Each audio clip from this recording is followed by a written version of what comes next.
Jordânia Santos sofreu duplamente a dor da traição conjugal e teve que se refazer de muita dor e sofrimento. Olá, Jordânia Santos, seja muito bem-vindo ao programa Prova Viva. Você realmente é uma prova viva do poder de Deus? Com certeza, amém, isso mesmo. Poder amar, poder perdoar e superar dores, é isso que é a sua história? É isso mesmo. Fala um pouquinho de você, um pouquinho de quem você é, um pouco da sua história mesmo, para poder chegar nesse fato mesmo do relacionamento afetivo, né, com seu esposo, ou ex-esposo. Então, eu sou a filha do meio de um casal, né, teve uma irmã mais velha e um irmão mais novo do que eu. E nesse processo de um filho atrás do outro, né, eu acabei sofrendo um pouco de rejeição por ser filha do meio e ser figurinha repetida, no caso, né? Então, são bagagens que nós trazemos para dentro do casamento e eu levei para o meu casamento essa bagagem de rejeição. Acho que a pessoa que está em casa vai começar a pensar assim, eu sou filho do meio, o que será que acontece com os filhos do meio? E por que essa percepção, se ela é sua ou se realmente é uma questão recorrente em filhos que estão no meio ali? Olha, eu tenho quase certeza que todo filho do meio, ele tem um certo problema com relação a isso, porque o primeiro filho é muito desejado, muito esperado, não importa o sexo da criança, né, o gênero no caso. E os pais estão esperando aquela criança, né? Eles querem, seja o que for o gênero da criança. E quando veio a segunda gravidez, e a minha mãe teve uma gravidez atrás da outra. Então, a segunda gravidez, eles já queriam um menino, porque já tinha uma menina, né? Então, a ideia era ter um menino agora. E eles, sem saber, eles jogam isso pro feto, né?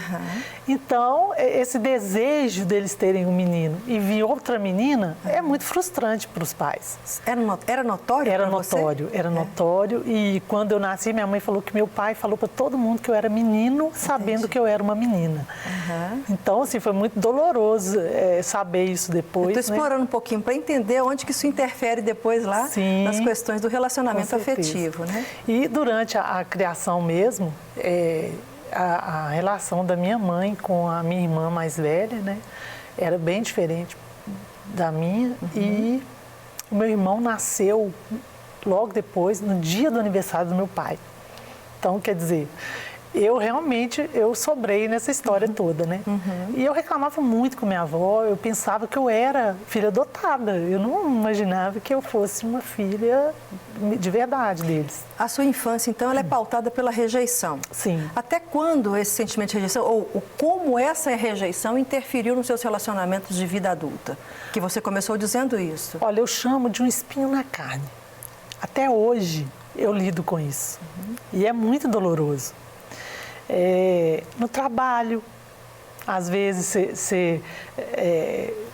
no convívio ali, se alguém tem uma dificuldade de relacionar comigo, eu já penso que eu estou sendo rejeitada, que a pessoa não me quer ali, que eu estou demais naquele lugar. Então, o sentimento seu de rejeição ainda não foi vencido ou é uma conquista diária é diário. A se vencer aquilo ali? É diário, isso é diário. Porque é igual eu te falo, é como se fosse um espinho na carne. Eu tenho que vencer esse sentimento, assim, todos os dias mesmo. Tem alguma coisa a ver de você ter sentimento de rejeição e querer se relacionar com alguém para ser aceito? O tempo inteiro. Porque, assim, a carência, nós somos carentes, né? De amor, de afeto. As pessoas normalmente são. E eu acho que eu sou o dobro das pessoas normais. Eu acredito. Então, eu me dou muito para as pessoas. Só que eu tenho um jeito meio estourado de passar isso. E eu sou uma pessoa extremamente amorosa. Eu sou dedicada. Eu amo as pessoas de graça. Mas eu acho que assim, aquele sentimento de querer também em troca. Só que eu não me importo se eles não me dão. Isso te levou, por exemplo, à busca desse relacionamento de casamento? A sua rejeição, a completude em alguém, o desejar ser amado? Você acha que começou por aí? Eu acredito que sim, né? E toda mulher sonha em casar. Você casou com quantos anos? Eu casei com 36 anos. Com 36 anos eu entrei no cartório, nós nos casamos. E no dia 18 de setembro de 2002, nós casamos na igreja, foi no tabernáculo, na Igreja Batista da Lagoinha. O casamento, o início do casamento, o relacionamento para o casamento, foi uma relação tranquila? Olha, foi diferente, porque ele era de Porto Alegre, nós nos conhecemos nas redes sociais, e nós nos vimos 3 vezes.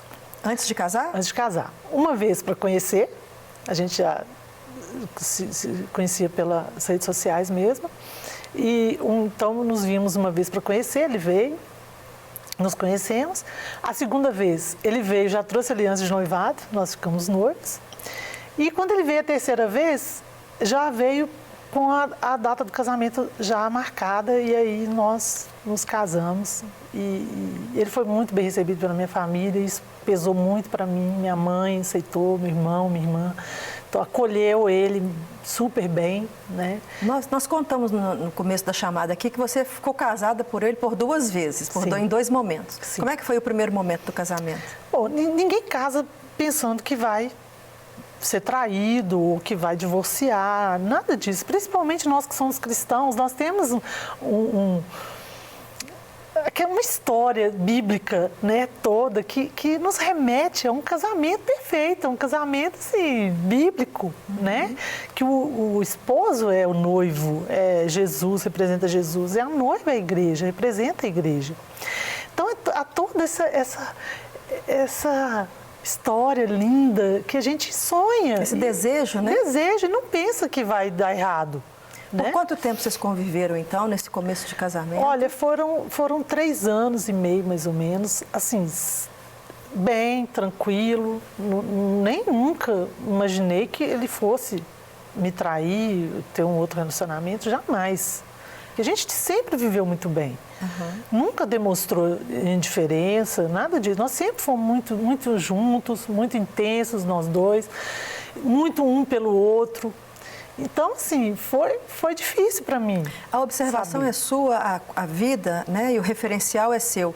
Mas você acredita que a forma da traição que ele gerou, né, para o relacionamento é uma questão dele ou uma questão da sua rejeição, da sua necessidade de ser aprovada e que talvez pode ter sufocado? Você acha que tem alguma coisa a ver? Não, Adriana, eu acho assim, ó, cada um traz uma bagagem de vida, né? Eu levei a minha bagagem e ele trouxe a bagagem dele. Como nós nos conhecíamos tanto, nós fomos nos conhecer casados, praticamente. Então, isso para mim não pesou em nada.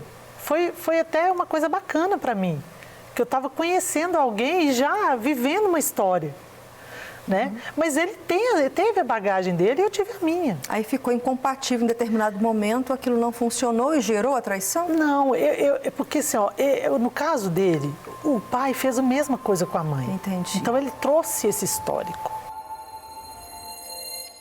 Né? É uma raiz que já havia ali. Isso foi no final desses 3 anos e meio? Isso. E eu também tinha uma bagagem, né? Meu avô era filho de uma amante. Meu bisavô teve vários filhos com amantes. Ok. E quer dizer, o meu avô já era uma referência para mim disso, né? Então eu poderia ter feito o mesmo. Só que pesou a questão de nós sermos cristãos, de nós termos a Bíblia como referência. Então eu jamais faria uma coisa dessa. Okay. E eu não sei o que se passava dentro dele, né? Para ele ter uma coragem tão grande de fazer algo dessa forma. E por causa da traição, você teve que tomar alguma atitude? Você procurou agir de determinada forma para lidar com essa traição? Então, nós trabalhávamos na igreja com casais, né? Do acampamento de casais. Então, era mais um peso de achar que nós estávamos no caminho certo, né? do relacionamento. De cuidar de pessoas. Então, jamais eu pensaria que isso fosse passar na mente dele Mas é aquela coisa, né? Ele veio de fora, veio de outro estado, não conhecia nada aqui, ia ter começado do zero. E eu já tinha o meu emprego, o meu carro, já era consolidado e tudo. Então, assim, de repente pesou um pouco para ele também, né? Porque até para mim, de ter ele como um sacerdote, um provedor, no início não foi assim, né? Eu entendi o seu relato ao dizer que há uma interferência dos estados, das culturas, Sim. das questões gerais. Mas aí você falou que houve a traição. Como é que você partiu a partir daí? Só para eu compreender esse tema e depois há outro momento de convivência que vocês tiveram. Ele ficou indiferente comigo, eu quis entender aquilo e acabou que eu falo assim, que o Espírito Santo, ele não nos deixa enganados. Ele traz à luz as coisas. E eu comecei a notar, e ele muito no telefone, e eu falei, eu tenho alguma coisa errada, indiferente comigo. E muito no telefone, tem alguma coisa errada. E aquilo começou a me incomodar e eu comecei a cobrar dele, a perguntar o que estava acontecendo e tudo. E no final eu acabei até trocando e-mail com a pessoa. Entendi. Sabe? Então, assim, não tinha como ele negar, porque eles negam, eles não admitem. Entendi. Isso que é mais difícil. Só para resumir um pouquinho esse momento ainda, porque eu não quero chegar no outro ainda. Desse momento aí, diante da traição, da descoberta que você teve, não houve perdão para esse tempo? Olha, eu fiquei muito machucada, porque realmente é algo assim que a gente não espera, né? Nós não casamos para isso. Ok. Então, eu fiquei muito ferida, muito machucada, eu chorava muito. Assim, eu não conseguia admitir, porque ele chegava muito tarde em casa. E eu ficava ali chorando, esperando ele chegar, e chorando, e pensando, nossa, está com outra pessoa. E ele não admitia que estava com outra pessoa.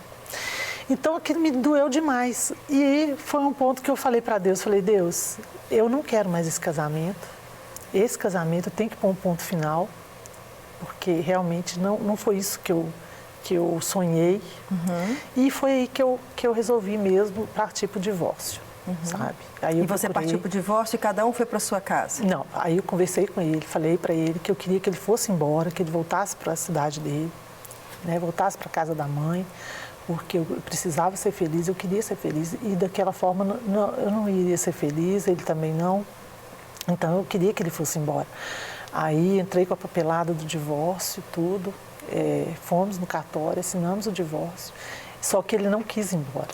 Segura aí, fica comigo. Tem mais Prova Viva do Poder de Deus. A gente volta já. No Prova Viva de hoje, estamos conhecendo o testemunho de Jordânia Santos, que teve a sua vida sentimental totalmente abalada por 2 vezes. Nós paramos no primeiro momento em que a sua vida sentimental é abalada com o processo de separação que você entrou com os papéis, como você acabou de dizer, Isso. né? Do momento de separação em que você descobriu o adultério do seu esposo. Isso. E aí, como é que foi? Eu perguntei se cada um foi para sua casa, você falou que era para cada um ir, mas como é que foi de verdade esse momento após o primeiro adultério? Então, eu pedi para que ele fosse embora, ele não foi, ele ficou e eu não tinha coragem de jogar na rua, né, de mandá-lo embora ali, e ele ficou dentro de casa. Nós convivemos como amigos mesmo durante 2 anos e meio. E como é que ficou seu coração convivendo com uma pessoa que até então era seu marido, já não estava mais e tinha que conviver diariamente? Na verdade, para mim foi um alívio, porque eu precisava pôr um ponto final naquele casamento. Entendi. Que não era o meu sonho.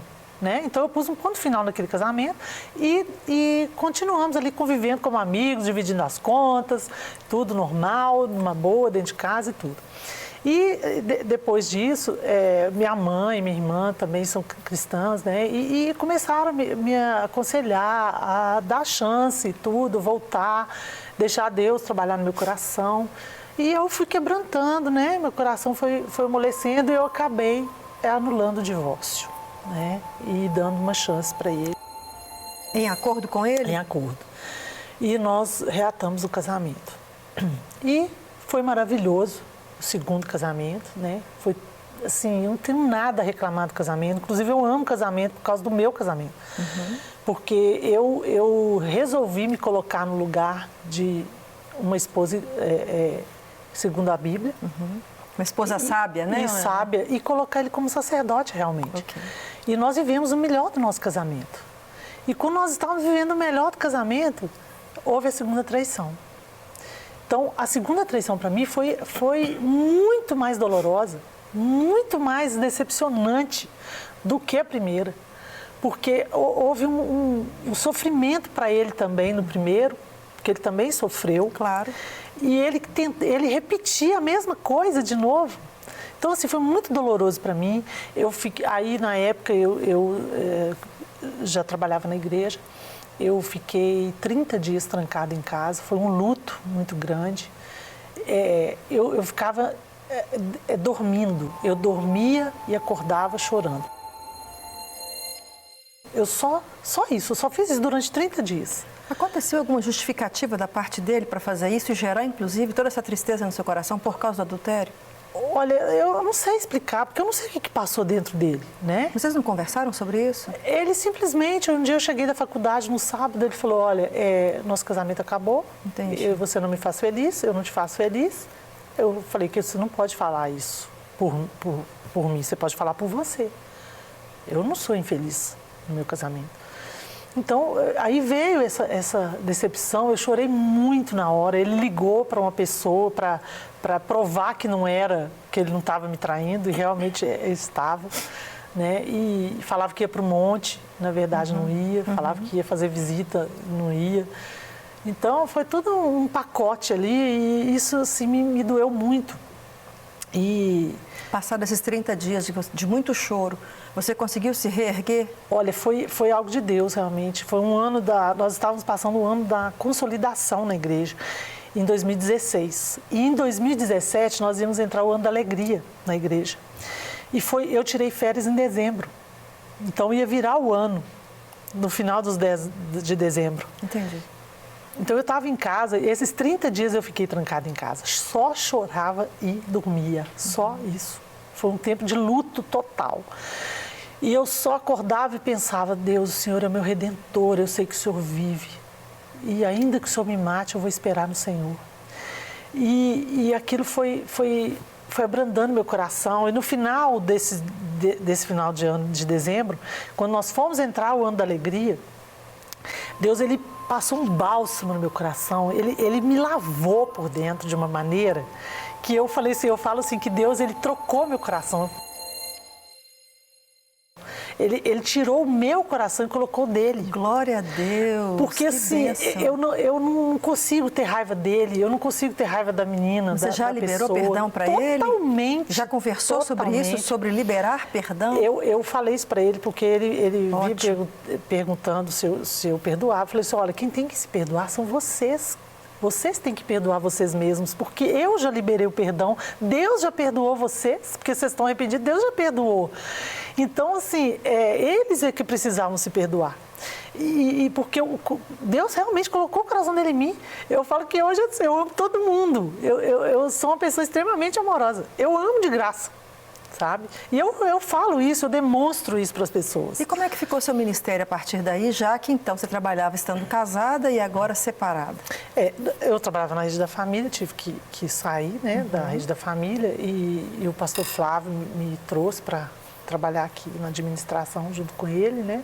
E eu vim e eles cuidaram de mim. Eu tenho que agradecer muito o pastor Flávio, Félix, por ter me dado essa oportunidade, por ter acreditado, né, em mim, me ajudou muito. Isso, assim, é muita gratidão por isso. O Senhor curou do seu coração também o sentimento de rejeição? Que sendo rejeitada 2 vezes por causa de adultério, poderia fechar seu coração e realmente te fazer uma pessoa seca para relacionamentos? Muito pelo contrário, eu quero me casar de novo, quero ser feliz, porque eu amo casamento realmente. Eu nasci para ser esposa, sabe? E assim, eu sou uma pessoa feliz, eu sou muito risonha. Eu sou uma pessoa feliz. Deus trocou o coração mesmo, né? Literalmente, Ele trocou meu coração. Eu não consigo ter raiva, eu não consigo ter ódio, eu não consigo ter mágoa, eu não consigo... Isso não cabe dentro de mim mais, sabe? Às vezes, teve uma oportunidade que ele me ligou, ele me disse que ele soube que eu estava falando mal dele para ninguém. Eu nunca mais falei mal dele para ninguém. Muito pelo contrário, eu falo, gente, meu casamento foi maravilhoso, eu amo casamento por causa do meu casamento. Porque teve essas falhas da parte dele, mas é um problema dele, teve muita coisa boa. Né? Então, mas você pode entrar em acordo agora com a próxima pessoa que vocês manterão a fidelidade, vocês manterão, né, todos os princípios bíblicos de verdade. Com certeza, eu espero isso, sabe? Eu quero ser muito feliz e fazer alguém feliz. E isso é maravilhoso. O coração está limpo, como Deus trocou, não tem problema mais. Eu falo que eu estou igual o passarinho ao vento. Livre, sabe? Não tem peso nenhum no meu coração, não tem mágoa, não tenho nada para falar de ninguém, nem deles, sabe? Eu quero mais que eles sejam muito felizes, que eles prossigam a vida deles felizes, para que eu também prossiga a minha. Casamento continua sendo uma instituição que Deus gosta, sim, que honra, independente de ter sido machucada no casamento. Com certeza. Aleluia. Assim, é Deus que cura mesmo, sabe? Ele traz esse bálsamo existe. Né? Essas mulheres que estão passando isso na igreja mesmo, né? Dentro da própria igreja, porque aconteceu comigo dentro da igreja. Né? Não foi lá fora, foi aqui dentro. E isso tem sido recorrente na igreja, né? E as mulheres têm sofrido muito. E elas, eu não sei, eu acho que assim, eu contando esse testemunho aqui, eu quero dizer para elas que tem uma chance delas refazerem a vida delas, que elas se amem, sabe?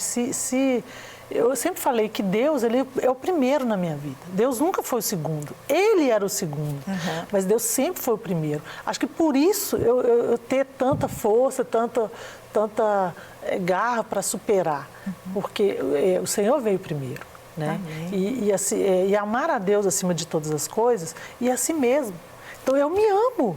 Eu me amo muito, sabe? Que delícia ouvir isso. Então eu consigo amar o próximo porque eu me amo. Mas entra uma questão também, só para a gente finalizar, vale a pena tratar as mazelas da vida, os traumas, as dificuldades, aquilo que foi lá do início, para que não interfira nos relacionamentos. É verdade isso? Com certeza, tem que ser assim, sabe? A gente tem que saber o que é que nós trazemos de bagagem que nos prejudica, para nós contornarmos isso. Isso dos dois lados, né? Ótimo. Tem que saber o que é ali que tem que ser tratado para que as coisas caminhem bem. Amém. Jordânia, muito obrigada por ter vindo ao programa. Muito obrigada pelo seu testemunho, pela sua história, pela sua fé. Que Deus te abençoe no novo relacionamento, conforme aquilo que Ele planejou. Amém, eu recebo. Fica na paz, querida. Obrigada. Deus abençoe. Amós 3:3. Porventura andarão dois juntos se não estiverem de acordo? A diversidade de pensamentos, conceitos e fé só se dão bem quando são utilizadas para conhecer a maneira do outro ver a vida, mas não para projetos práticos. As divergências nas opiniões só geram paz quando não são a base da execução de algo em comum, com um fim único. Ninguém convida pessoas que pensam diferente, com conceitos antagônicos, para desenvolverem um projeto juntos.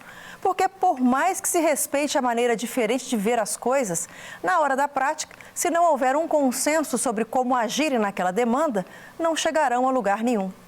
A casa dividida não subsiste. Para ter acordo, é preciso ceder e objetivarem a mesma coisa ou a mesma forma de executar algo. As pessoas podem ter valores e conceitos diferentes, mas ao se estabelecer uma meta comum, precisarão abrir mão de suas maneiras de agir para entrar no senso comum com um único foco. Muitos simplificam a vida e as relações, afirmando apenas necessitarem de amor para se vencer os embates. Acontece que, se não existir acordo até sobre a forma de amar, a quem amar, quanto amar e por quanto tempo amar, a ruptura será algo facilmente vivenciado. Jesus vivia em completo acordo com Deus sobre o que fazer. Fazia o que via o Pai fazer. Veio na terra por vontade do Pai, mesmo pedindo para passar dele o cálice que estava para beber, próximo da sua morte. Desejou por um momento viver o sacrifício de outra forma, mas diante da impossibilidade de fugir da cruz, em acordo com o Pai, manifestou o maior amor que o mundo já conheceu. Isso tudo com um objetivo final: aquele que o Deus Trino tinha em comum e não mais o que o individual achava melhor. Por sermos seres egoístas, por natureza, a capacidade de acordo, de cessão, só acontece com o convencimento do Espírito Santo, que também precisa atuar no acordo que temos com Jesus, pois sem Ele e seu convencimento do nosso pecado, não chegaremos a lugar nenhum. Entramos em acordo de obedecer a Deus, viver pela sua palavra, deixar que Ele cresça nas nossas vidas. Você até pode pensar diferente de Jesus, você é livre, mas só alcançará o que Ele preparou para você se submeter em acordo, crendo que Ele sabe mais e que o melhor acontecerá. Para tanto, é melhor que ceda à sua vontade para fazer a dele. Assim poderá andar junto com Cristo. Aguardo você aqui comigo na próxima semana para mais um Prova Viva. Não quer ficar um segundo por fora da nossa programação? Agora você pode nos acompanhar através das plataformas digitais. Não perca tempo. Acesse, curta e siga-nos. Fique por dentro de tudo o que acontece por aqui. Rede Super, inspirando você.